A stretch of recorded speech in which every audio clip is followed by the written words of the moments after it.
Welcome to a special episode today. You've heard us talk before on this podcast and on these videos about investing in your health. How we can put tons of money in 401ks and IRAs and save up a bunch, but if we don't take care of ourselves physically, we can end up draining those accounts on healthcare expenses just to get back to even instead of really living our best life and being able to enjoy retirement and really have a successful retirement. So part of having a successful retirement is being able to enjoy it, being able to do the things that we want to do and with the people that we want to do them with. And a big factor that reduces our success in retirement, our fulfillment in retirement, is our physical health. If we're not healthy, it can ruin all of our retirement. If we are, we can enjoy a much richer and fuller retirement. And so if our goal here is to help you retire successfully and stay successfully retired, which you know that it is, then we need to be thinking about not just the finances, but also the health side of money.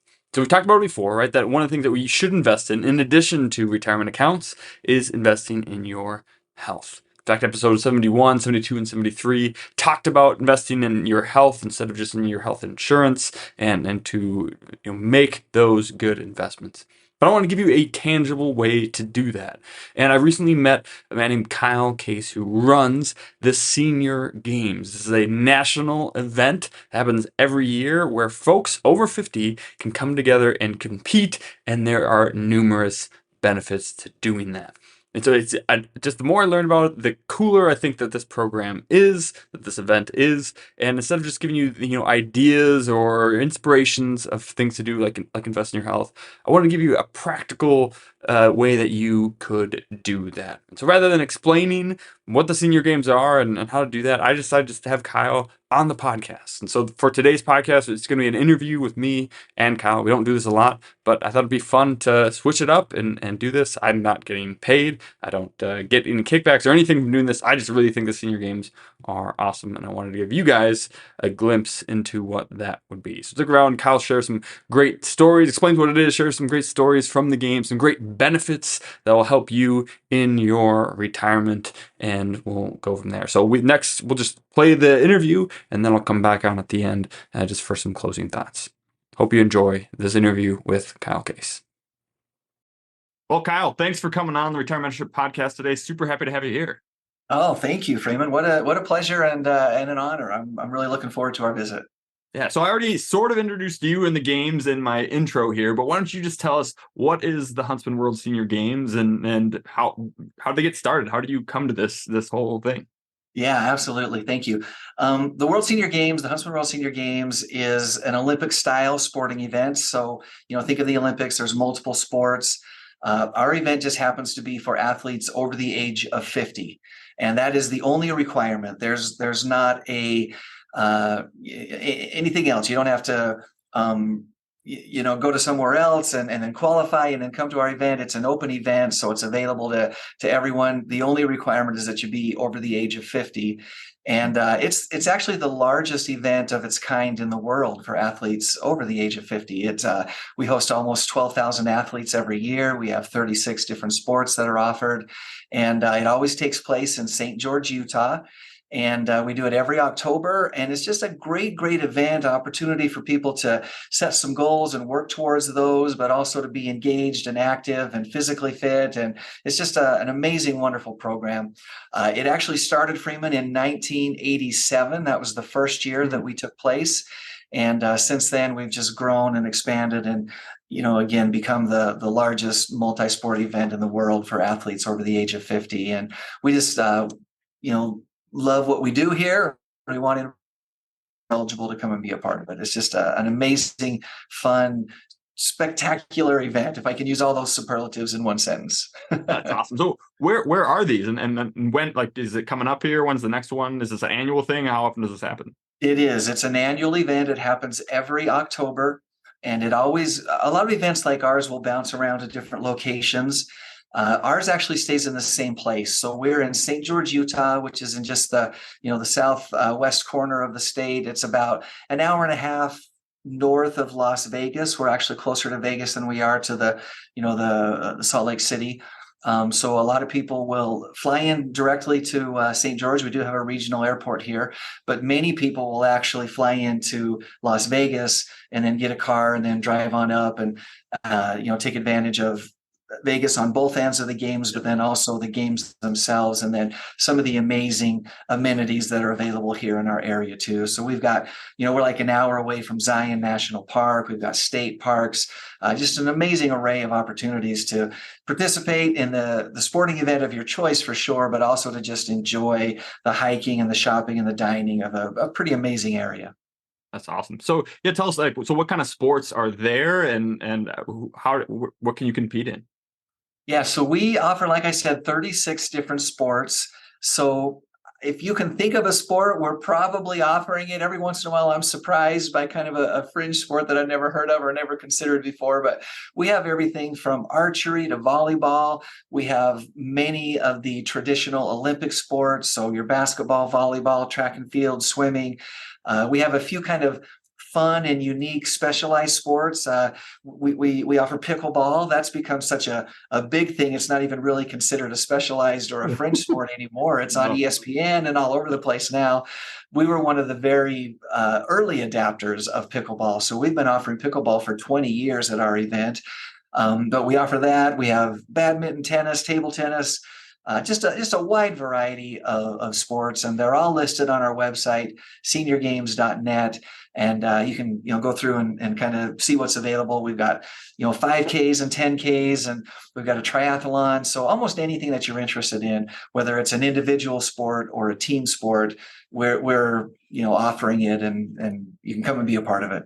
Fantastic. So it makes sense too if you let's say you do some running, right? You're investing in your health. You're an avid runner just to stay healthy, and you're like, oh, that'd be cool to I think for a lot of people, when it's easier to maintain a healthy habit if we also have some end goal at the end, right? So a lot of people will train for a marathon or train for a half marathon, and just like having that out there as an event helps keep you on track to staying consistent on those things. In the same way that having retirement on the horizon keeps you on track to saving what you need to do to get there. And and so that would make sense that a lot of people could then shift into something like this, where we're going to run for the games and compete against other people in our levels. But how does that work with like the team sports? Can people register as a team? Do you just register as an individual and you just get paired up with people when you're there and you try to figure it out, or how does that work? Yeah, no, great questions. I love that you said having a goal to work towards makes a difference. It absolutely does. I know I try to work out. I try to stay healthy. Sometimes I'm doing better than other times, like everybody. But I know that every time in my life when I've had a goal that I'm working towards, it definitely makes a difference. And our athletes tell us the same thing. So there is real power in that. Many of our athletes comment that it gives them a reason to wake up. They get up in the morning, they shake off the night and the aches and pains or whatever, put on their running shoes, grab their swim goggles, whatever it is, and they go out and they practice and they train so that they can be prepared for October in the World Senior Games. So that's an easy one for individual athletes. Our teams are actually a ton of fun as well. In fact, our biggest sport is actually senior softball. Oh, And so we're going to have almost 350 softball teams that are going to compete over the couple of weeks of the games. And so the way that our registration works is teams reserve their spot. So a team captain or a coach will go in and reserve their spot so that we know that they're coming. And then the individual athletes will go in and register as individuals with a team number. And then that puts those teams together. So we don't, randomly build the teams. You're actually coming as a team. You know the team that you're playing on. But you do register as an individual athlete, and then you're connected with that team. And then the captain can watch that roster grow and make sure that everybody gets in and is connected in the right way. well, it seems like a great way, because I know like a lot of my clients will, a lot play pickleball. That'd be one, and they got their pairs or something like that. A lot are in like a church softball league that's for like Sure. people over 45 or over 50 or something. And so that becomes like a whole nother level of, hey, if locally, you're playing regularly together in a softball team, and just locally there's just not a lot of, maybe there's 4 teams locally, and so you're just kind of sick of playing the same people. Like, what a great way then to kind of set a bigger challenge out there for you. Hey, we can still play with the same people, but let's all go to this together. Great, community, great relationship building time together as well. But then also to have that competition, have that fun, and that is it like a tournament style then for a lot of these, or how do they? Yeah. Yeah, absolutely. So, I mean, every sport is going to be just a little bit different depending Yep. on the sport and the venues and all those kinds of things. But we're talking about team sports. Softball is a great example. With that number of teams, we divide everybody up by age group. So we start at 50, 50 to 54, 55 to 59. So 5-year age groups all the way on up to, we have teams that are in their 80s that compete at the games. Awesome. But we also divide, as much as we possibly can, we divide people up by skill level as well. So, if you're talking about a recreational team that, maybe plays, at the 4th of July tournament, and that's the only thing they do in their community, come on out to the World Senior Games, because we've got a bunch of teams that do that as well. But we also have teams that take their softball very seriously, and they're travel teams, and they travel all around the United States. And every weekend they're at a different tournament, who, make sure that they're free and available in October to come and be a part of the World Senior Games too. And then everybody in the middle too, so we've got the really expert athletes, we've got the very recreational or just beginners, and then everything in between. And that is across the board, not just in the team sports or not just in softball, but we try to do that as much as possible for our individual sports as well. And some don't lend themselves quite as easily to that, but wherever it's possible, we divide it up by skill level. Of course, the age group is easy, so that's a given, but that skill level can make a real difference and really give you a great experience, because you're coming with a legitimate potential opportunity at a medal. There's no guarantees. Not everybody gets to take home a medal, but Sure. you're definitely coming with a legitimate shot at it. That's awesome. Well, and for those of you who've been listening to my podcast for a while, that I'm big on investing in health, right? Not just we just spend money on health insurance. We can spend money on trying to get back from being sick, but we're always better off, right, choosing to proactively invest in healthy things than just try to recover what's been lost. And so we've talked about it a lot on this podcast of choosing to do healthy things, and the other things we've talked about before is the things that really make for a great retirement are things that make for a great life, which is great relationships with people, having energy and health and vitality, and not just slogging through life, and a lot of these things. And that's why when I actually found you guys, I found your podcast, that's why I wanted to do this connection, because I just felt like, man, what a great way to really build in a lot of these things, great relationships with people that I'm sure you build at an event like that, especially if you're going with your spouse, if you're playing pickleball together, or Yeah. you're going with a team, or you're just going to even if you're just going to race by yourself. I'm sure you still meet people and maybe even forge some of these lifelong relationships. But it gives you something, right, just bigger to shoot for, that to be healthy with, to build these relationships. At the end of the day, like, the only reason we save money into our 401k or a Roth IRA or those kind of things is to go spend it and to go invest it in something else. And so what a fun way to then take what we saved for, what we built for, and reinvest it into something that's going to keep us active, keep us enjoying things, and that, right, you might win a prize for, win a medal for, and have some recognition of your hard-earned fruits and labor. And to be able to do that with a community that's similar age, similar passions, those kind of things, just seems fantastic to me. And that's why I wanted to have you on. I'm sure you've just seen and could tell story after story of things like that from the games. For sure. One of the things you mentioned, the social aspect and the importance of staying connected and staying, integrated.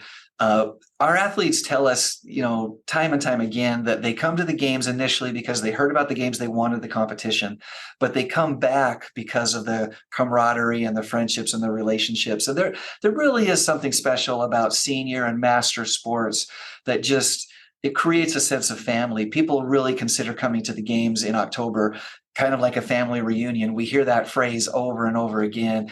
And that social connection is so important. And there's a wide variety of ways to do that. Sports is certainly not the only way that happens, but it is one of the ways, and it's a great way. And we really try to foster that during the event here. So we have the competition, which just of itself lends very easily and perfectly to the social aspect in the ways that you said. You come with family, you come with friends, you got a doubles partner, you've got a team.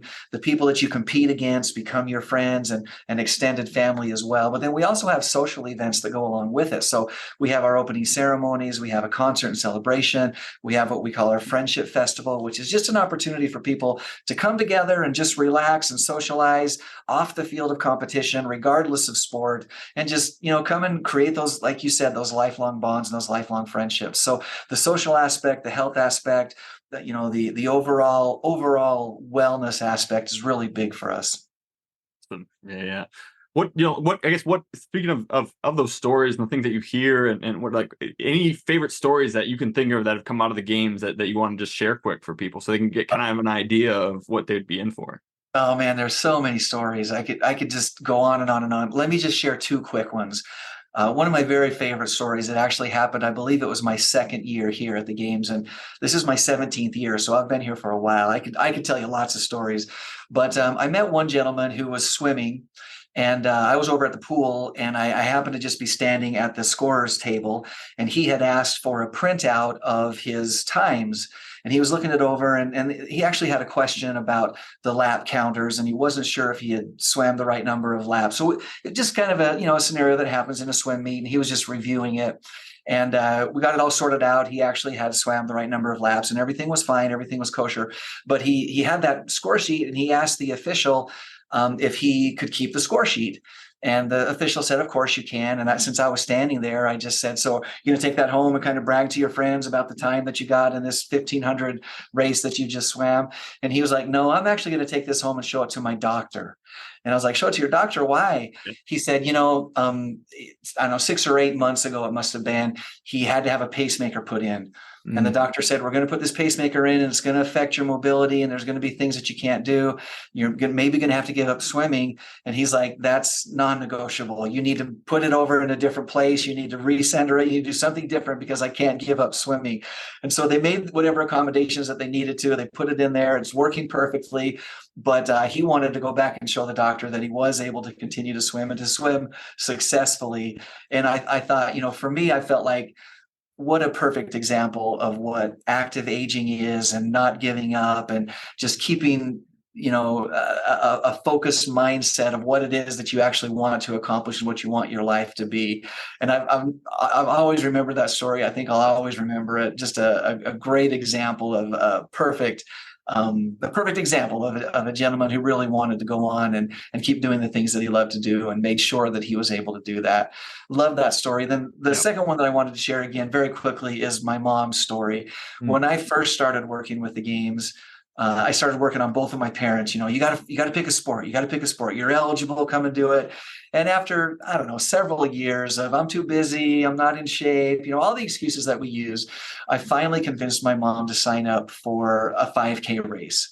And she told me, I'll sign up, and worst case scenario, I'll walk. It's like, I know I can at least do this event.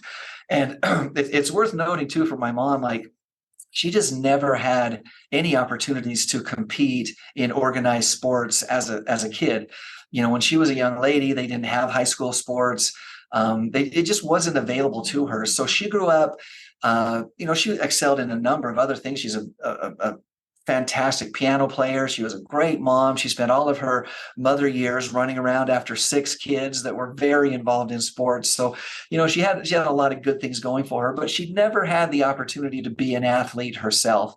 So she comes to the first day, the first race. And this is her very first race ever. She's never competed in a race before. And I remember, it's just clear as day, Freeman.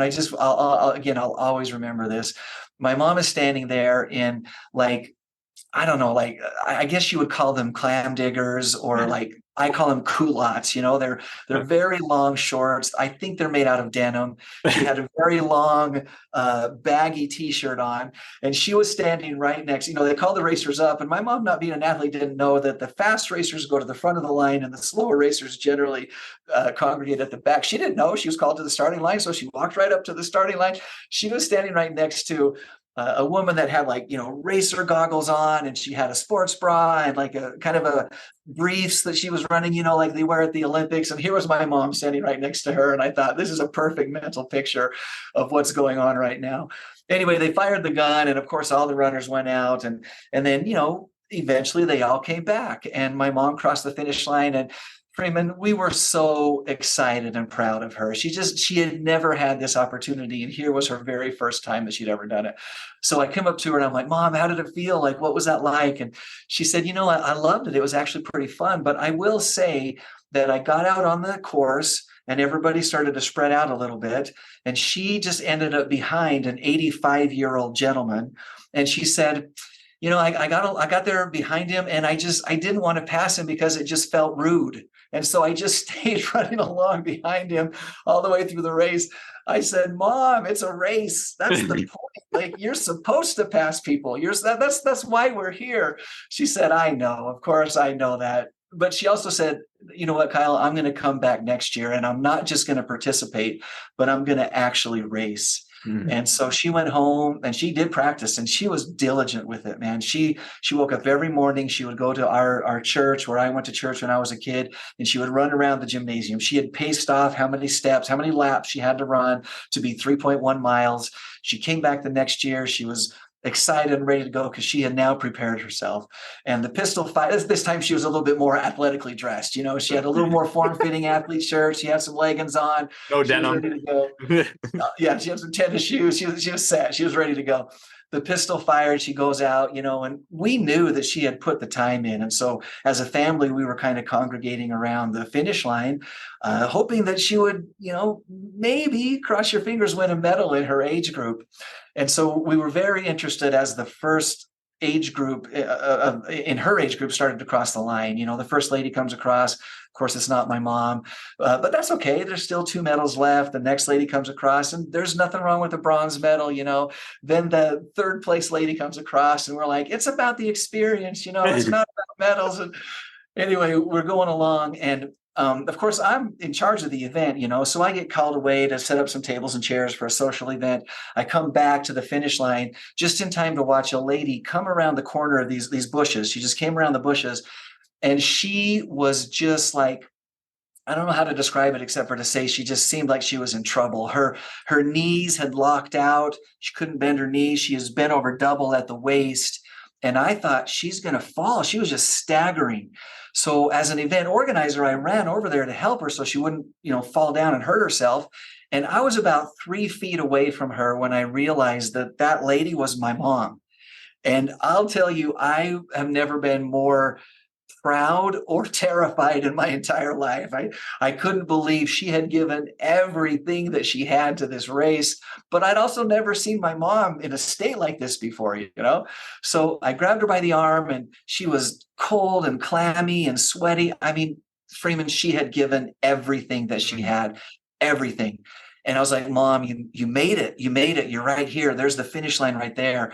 And she looked up and she saw that big inflatable banner that said finish. And she went, boom, and elbowed me right in the chest. And she took off on her own power, and she crossed that finish line all by herself. And, of course, she got some oranges and some water and some Gatorade, and she was fine. Like, she had depleted her energy stores. But to me, it was, again, just another example of what is available if we allow ourselves to get out of our comfort zone just a little bit, which for my mom, this was definitely out of her comfort zone, and to just give it a shot. And then just to wrap it up, I know it's a little bit of a long story, but just to wrap it up, that became kind of a launching point for my mom. So she continued to run, and she now considers herself an athlete. And she's come back multiple times to the games, and she's even won gold medals because of her training and her, now she's kind of got it dialed in, and she's figured it out. She told me, I didn't dare pass anybody the first time that I ran. So the second time I ran, I was just chasing everybody down. Like, it didn't matter. I was going after them. And she just used everything that she had to get there. But now she's got it dialed in, and she's a pretty successful runner, and she's become an athlete, which is something that maybe she never would have considered up until this later stage in her life. But she's here, she's doing it, and it's awesome. She's become an inspiration and an example to so many people because of that. So just a couple of a million stories that I could tell. Absolutely. How old was your mom when she started doing that the first year? So she was 64 that first year that she ran. Very And, cool. now it's 10, 11 years later, she's in a new age group, a couple of different new age groups, and she keeps, setting the standard for herself and doing her best. And again, it really is about the experience. It's not about the medals, but it never hurts to be able to take one home. That's right. Well, and again, we've talked about this, right? And then for some people, like, oh man, that just, that sounds like a big time commitment to like be training for all these things and doing that. And again, I would just challenge people that's your mindset, right? Like, as we age, and if we're not intentional about taking care of ourselves, our bodies will break down faster than they need to. And so you can spend time training to feel good and have energy and be able to compete still at any age, or you can spend time in hospital waiting rooms.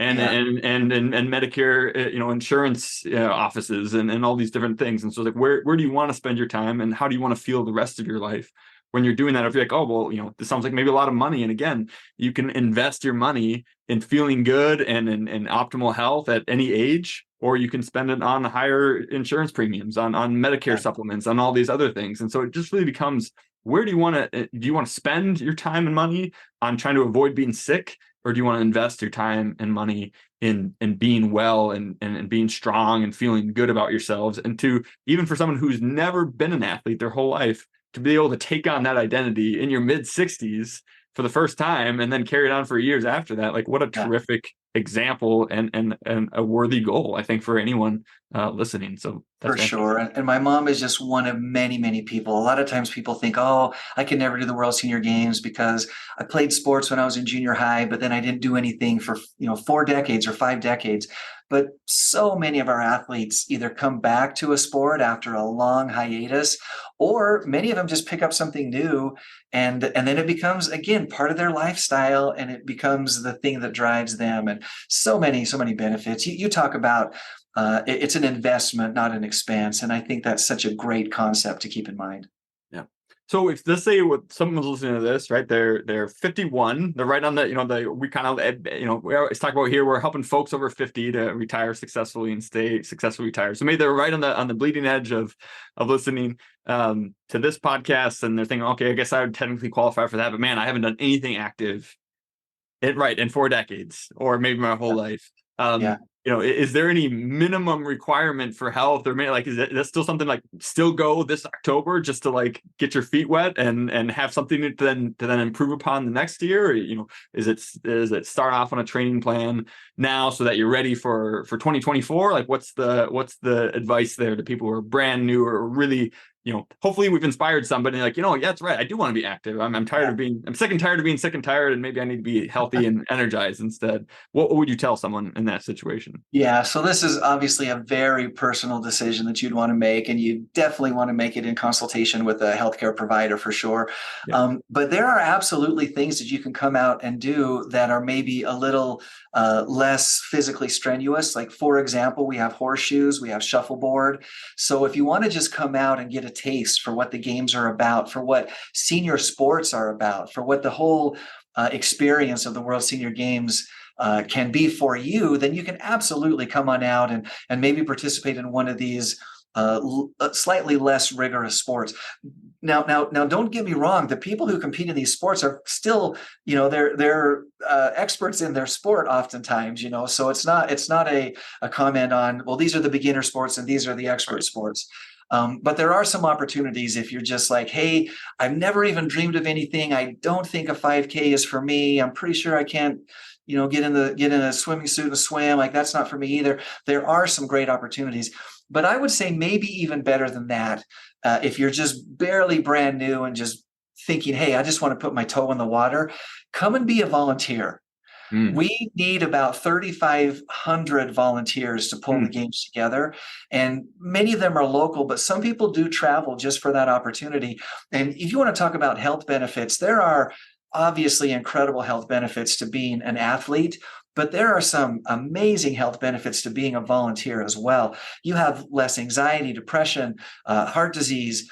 I mean, many of the benefits that come from being an athlete can also be available to a volunteer. So if you're really just brand new and don't feel like, hey, I'm interested, but I want to see what it's like, the volunteer route might be the way to go. And you can get information and even sign up and register to be a volunteer right on our website. Again, I mentioned it, seniorgames.net, but you can get all the information about both, whether it's an athlete or a sport or volunteering in a certain area. And you don't have to be an expert in a particular sport to be a volunteer either. We have opportunities to volunteer at the sports, but there's also lots of things that go on outside of the sports where you can come and just kind of check it out and get a feel for the event, get inspired by the athletes, and mm. then maybe, put yourself on a training regimen, get a mentor, get a coach, get a trainer that can help you set your goals and then work towards it so that next year you're really prepared and ready to go.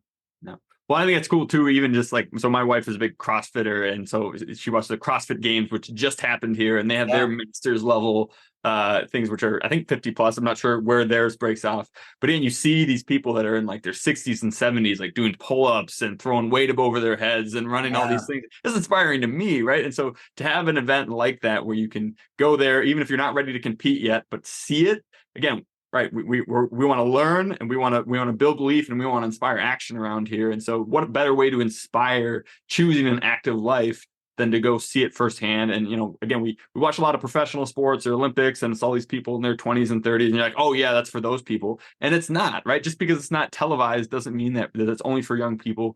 People, seniors, all these people can participate and be active as well. And so I love that you can volunteer, experience it. I think I heard on your podcast that the opening ceremony, that people can come to that and really experience. That's a Absolutely. whole party and experience in and of itself.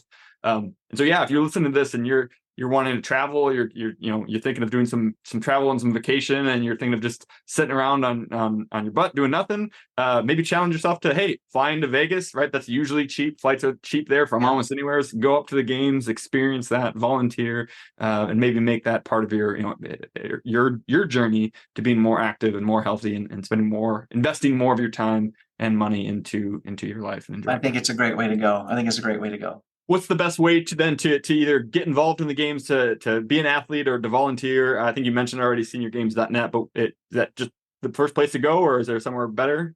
Yeah, no, that's the best place. We've got all the information that you need for whatever your interest level is. Whether it's an athlete, individual sport, team sport, whatever, volunteer. If you just want to be inspired, we've got a lot of great articles there, and stories, and of course links to our own podcast as well, The Active Life, that we do every week. So yeah, seniorgames.net.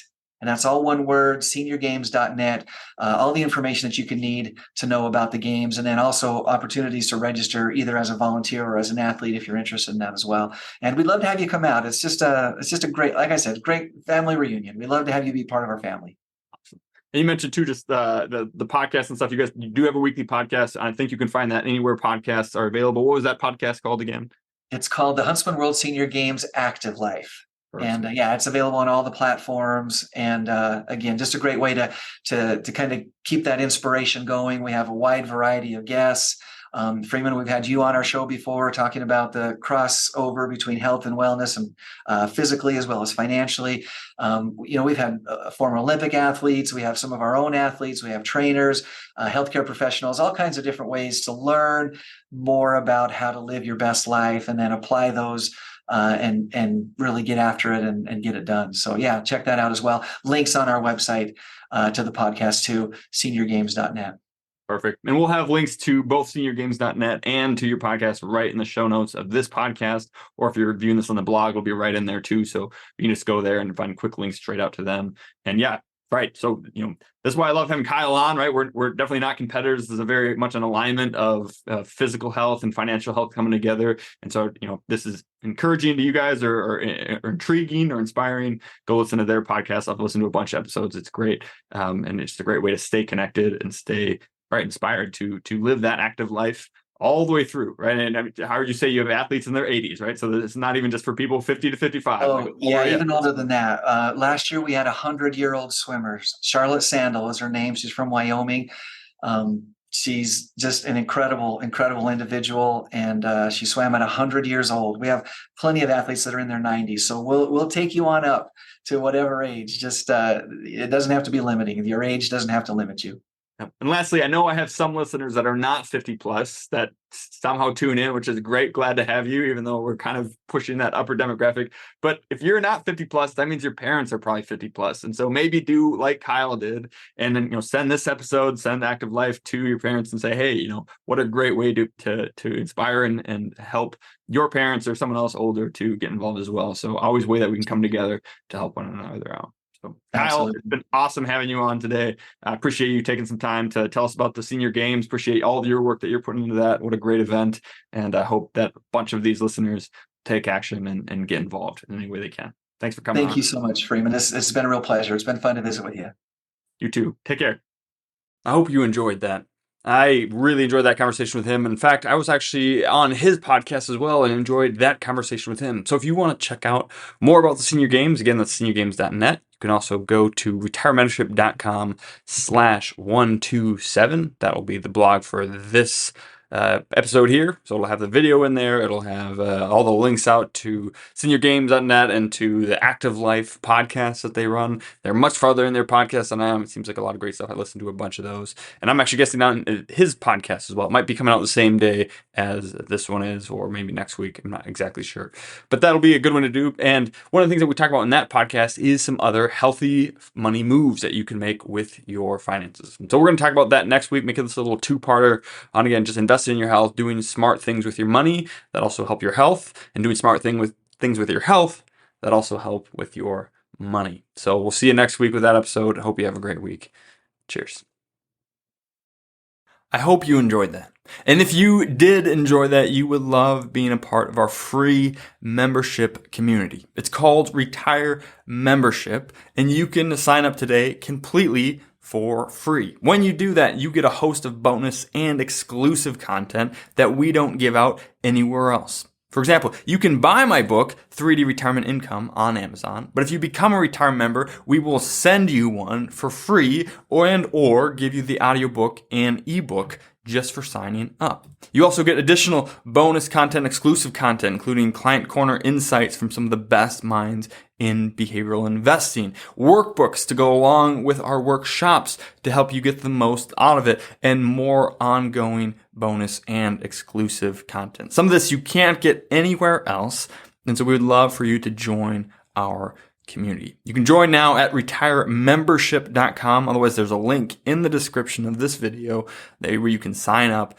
All we want to do is continue to give you the best information out there so that you can retire successfully and stay successfully retired. So you can go in there, do that on our website. There's also a longer form podcast. I think it's episode 80 that will help explain what it is and what we're trying to do with Retire Membership. But join now for free. Get this and much more exclusive content by joining us today. We look forward to seeing you there, and thanks for watching. Cheers.